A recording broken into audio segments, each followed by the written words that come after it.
श्री कृष्ण ने देख करके कहा, मैया मुझको तो माखन अच्छा लगता है, पकवान नहीं। ब्रज की गोपियाँ यह सुनकर आनंद में बावली होकर सोचने लगी कि आज कन्हैया की रुचि मैंने जान ली। इनके लिए मैं सुंदर मक्खन बनाऊं और कभी इनको खाते हुए देखूं तो मैं इन पर बली बली जाऊं। कितना अच्छा हो कि वे मथानी के पास जाकर सुशोभित हो और चुरा कर मक्खन खाते हुए मेरे मन को मोहित करें। मैं उनको छिप छिप कर देखूं और उनकी चंचल चितवन पर तन मन न्यौछावर करूं। भगवान तो भक्तों के हृदय की बात सबसे अधिक जानने वाले हैं।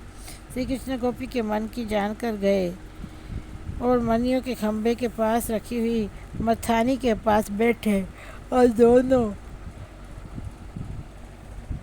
ऐसी मधुर मधुर लीलाएं की कि सखी उन पर वारी वारी जाए गई। उन्होंने मनियों के खंभे में अपनी परछाई देखी तो अज्ञानी से बनकर चकित होकर उस परछाई से मीठी मीठी बातें करने लगे। उन्होंने कहा, आज तू भी चोरी करने छिपकर आ गया है? मैं भी आज ही आया हूँ। अरे भैया, किसी के कहने से नहीं अथवा हिस्सा अरे भैया, किसी से कहना नहीं, आधा हिस्सा तू ले ले, मैं तुम पर बलिहारी जाता हूँ।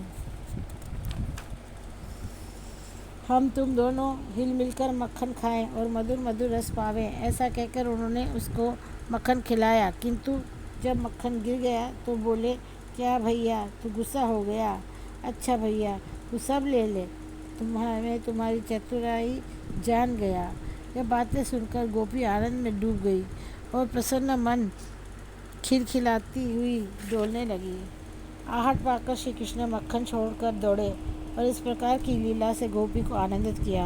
वह गोपी फूली फूली बावली बनी गलियों में डोलती हुई नंद महल की ओर दौड़ी। वह आनंद से पुलकित हो रही थी। उसकी वाणी गदगद थी, जिससे वह बोल नहीं पाती थी। सखियाँ उसे देखकर रसमयी बातें सोचती थी और कहती थी कि हाय हाय विधाता, इसको क्या हो गया है।